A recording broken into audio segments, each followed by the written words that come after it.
Folks, thanks for joining us today. With me here today is At Home Elder Care CEO Gavin Densmore. Hello, and folks.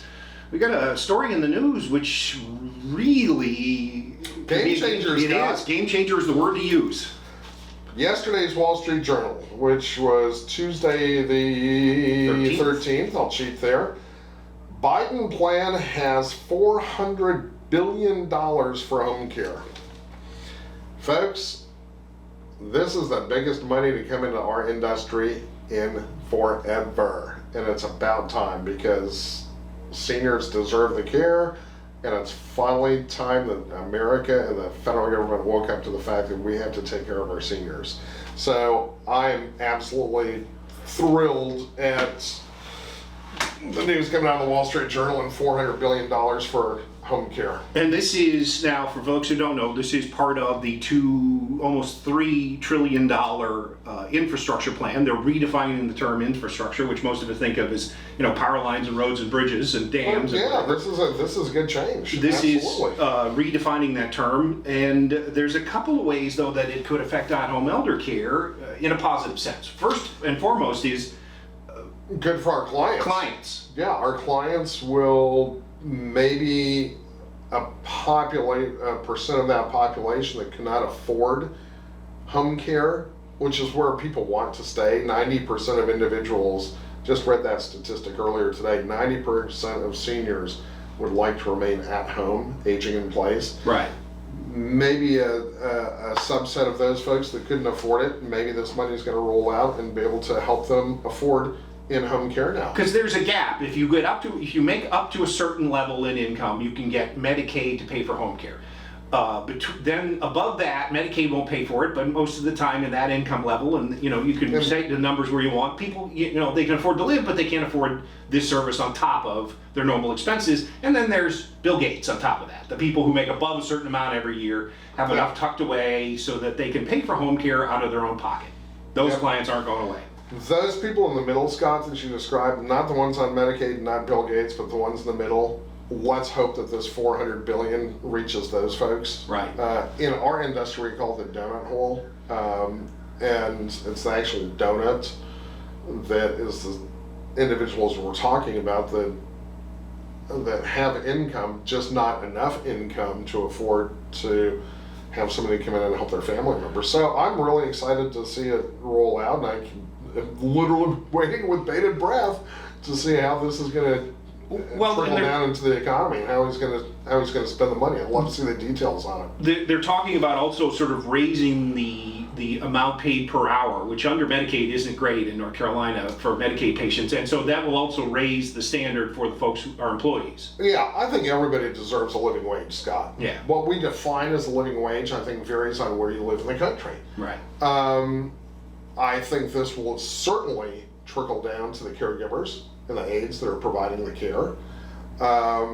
If it trickles down to those seniors that can now afford to have care because of the $400 billion, then the employee wins, the client wins, they stay at home and they can afford services they previously couldn't. Right. And hopefully the home care agency that is coordinating everything is going to come out a little bit further ahead as well. Well, and the other way that this is a positive for at-home elder care is the fact that we are a franchisor. In other words, we help set other people up in this business around the country. We do. And if you were on the fence on should I do this type of a business or should I do a senior care business, folks, $400 billion from the federal government is going to be funneled into our industry. On top of the normal money that we would earn from private pay clients. So if you're looking at a different business opportunity or a different franchise that's not senior care,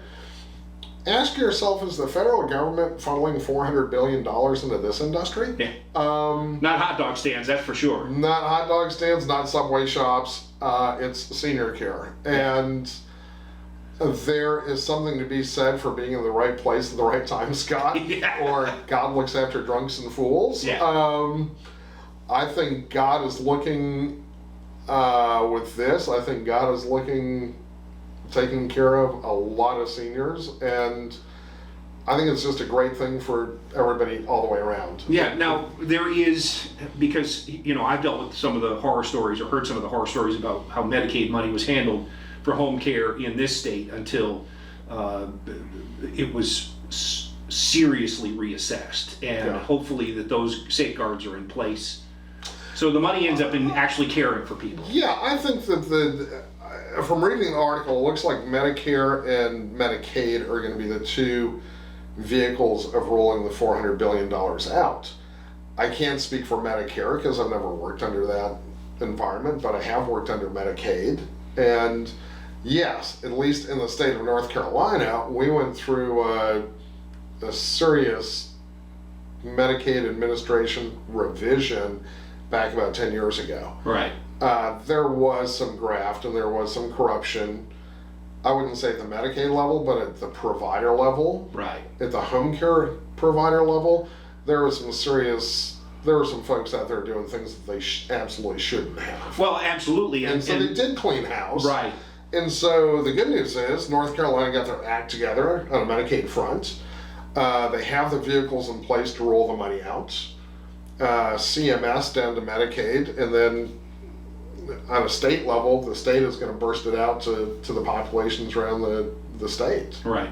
Well, the experience I had with it was intellectually and developmentally delayed folks. There is another level of organization called a managed care organization, and there were some shenanigans at that level as well. So hopefully, they as I said, if you want to talk to your legislators about this, sort of express that you think this is a good idea, but maybe as fewer levels of between, person getting the care and the money pile as possible.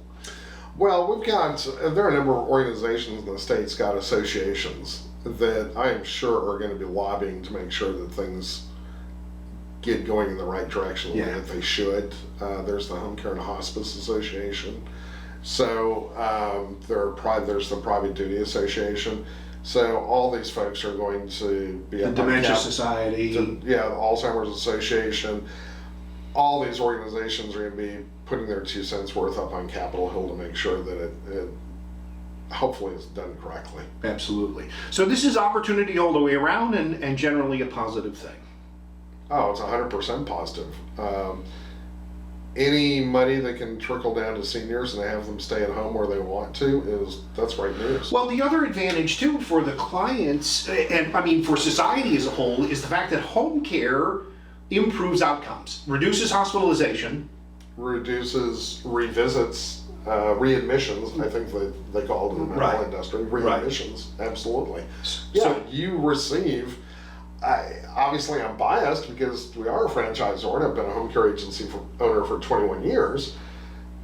At the end of the day, Scott, if you are doing home care, you are receiving one-on-one attention. Yes. There is no higher level. Well, you can put 2 people on a client, and I've heard of cases where they're so large that needs to be the case. But normally, you're getting one-on-one attention. No higher level of care than that. Right. An assisted living facility, a skilled nursing facility, a nursing home, that ratio goes from 1-to-1 up to about 1 employee for 18 residents. So you might be getting that individual's time a half hour, 45 minutes. Right. During their 8-hour shift. Better outcomes living at home. Yeah. We can care for our clients. We have cared for our clients up until the day they passed away. They passed away at home where they wanted to. Right. Nobody wants to go into a hospital. Nobody wants to go into a skilled facility.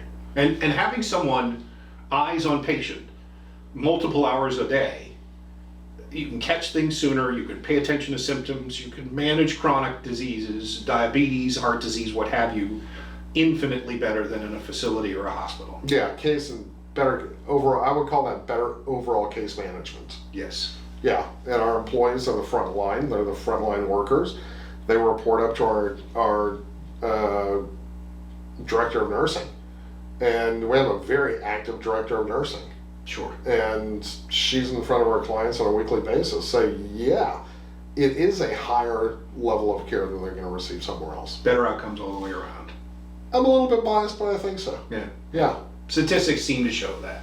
Yes. All right. Very good. Well, as I said, folks, Gavin, thank you again. We're going to put this, I love it, Scott. the link to this on the description of the video. Our contact information, if you have questions or needs, or you want to find out about getting the best in home care for your senior loved ones, or if you're interested in a very good business opportunity. I mean, and this right here says that the country is committed to quality home care for seniors. Then give us a call or reach out through our website or the email at the end of this video. Gavin, again, thanks for your time today. Scott, it's my pleasure. I'm excited to be able to announce the news, and thank you very much, sir. All right, very good. Thanks, folks.